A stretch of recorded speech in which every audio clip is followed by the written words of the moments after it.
Okay, Kim, first thing you do is turn the picture like this. Okay, first thing you do is cut into chunks. And do you see about how big I cut? And these are all boneless, skinless chicken breast. It tastes better that way. Okay, then I take about, oh, that's like crap. Then I take about 4 eggs and I put them in a bowl. Crack them first, then put them in the bowl and whip them up.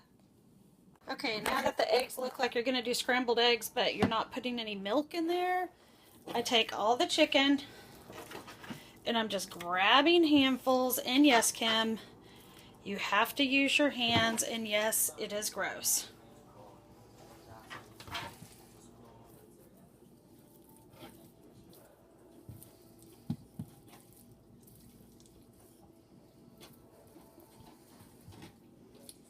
Okay, and now I'm just trying to coat everything with egg.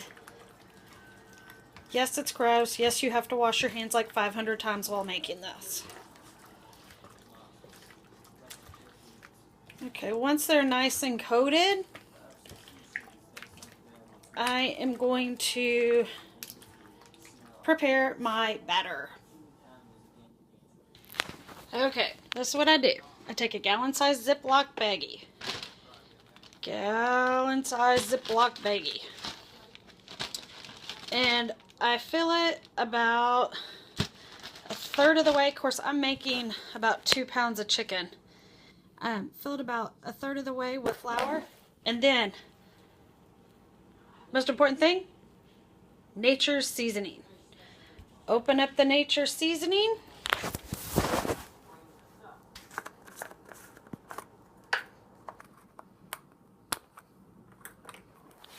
And I took the whole lid off, and I'm going to pour a lot in there.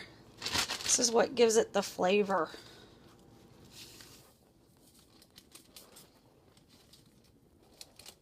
So I put about that much in there. I'm going to put a little bit more. So it's actually a lot of Nature's seasoning that I just put in there because this was almost all the way full. And I'm trying to decide, I'm going to put a little bit more because that has a lot of flour in there. Okay, then I'm going to shut the bag and mix it all up. Okay, so I Ziploc the bag. Now all I'm doing is mixing the flour and the Nature seasoning together. So when you open it back up, kind of looks like peppered flour, and it smells pretty good. It smells like Nature seasoning. After I do that, I am going to grab some chicken and I'm going to just kind of strain it like this, and I'm going to put it in the bag. And all I'm doing is I'm taking every single bit of the chicken all at once and putting it in the bag. But you kind of have to kind of goop and strain the goop out.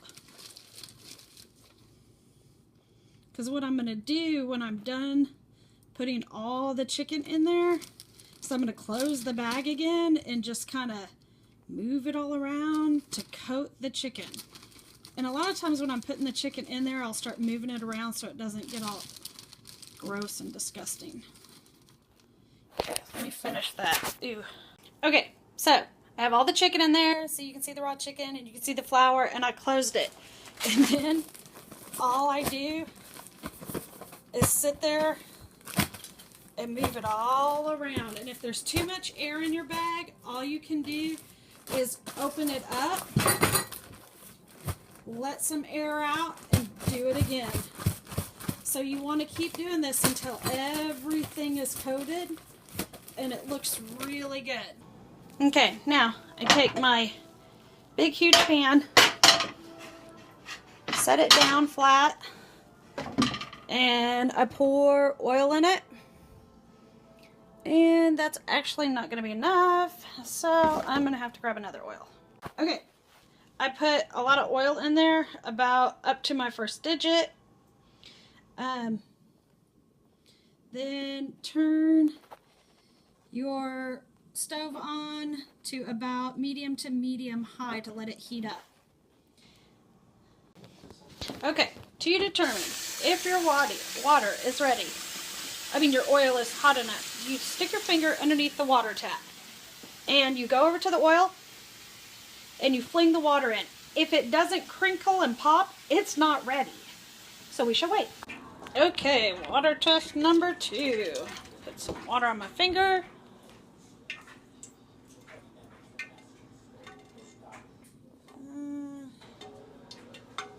Well, it's popping. See what it does when water hits it?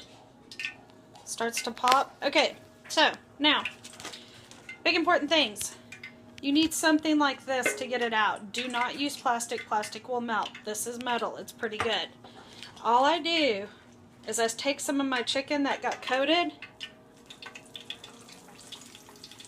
and drop it in the pan. Grab chicken. You don't want to put too much. Ouch! Don't stick your finger in the oil.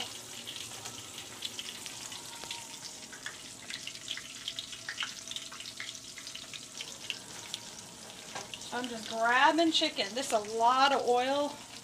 Probably should not have put that much in there, but I did. So I'm dealing with it. A lot of times you should only have enough to cover half of your chicken. I did a lot because I have a lot of chicken to do. But you don't want to put chicken on top of chicken. And all you're doing is you're letting it cook until it's brown on both sides. Chicken, when it's in the fryer like this, does not take that long to cook. Okay, you hear that beautiful sizzling? That means it's cooking. It sounds pretty. And I look at it, and let me tell you, that is too white. That's not cooked. It needs to be a little bit brown. Not dark brown, because then you just burnt it. Okay, so when they look about like that, oh, that's cool, baby. When they look like that, try and get as much grease as you can off.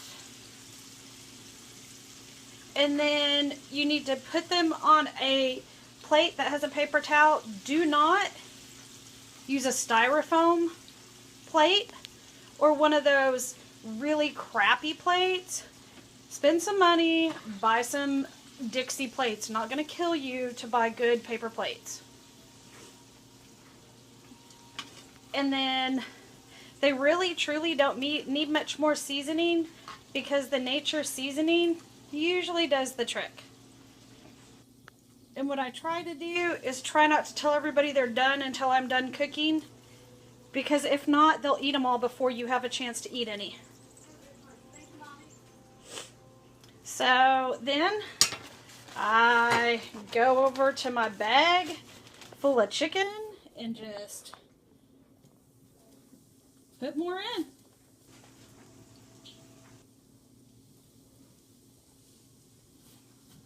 If it seems like it's taking forever to cook, you can turn it up just a little bit, but be very careful because it'll burn. And there's nothing grosser than burnt homemade chicken nuggets. You might as well have bought those crappy store parts as parts nuggets. And you keep doing this until all your chicken is done. When the paper towel gets too gross, like that, put new paper towels down because you want it to soak up as much grease as you can. Because if not, you're just going to have greasy nuggets, and those are disgusting.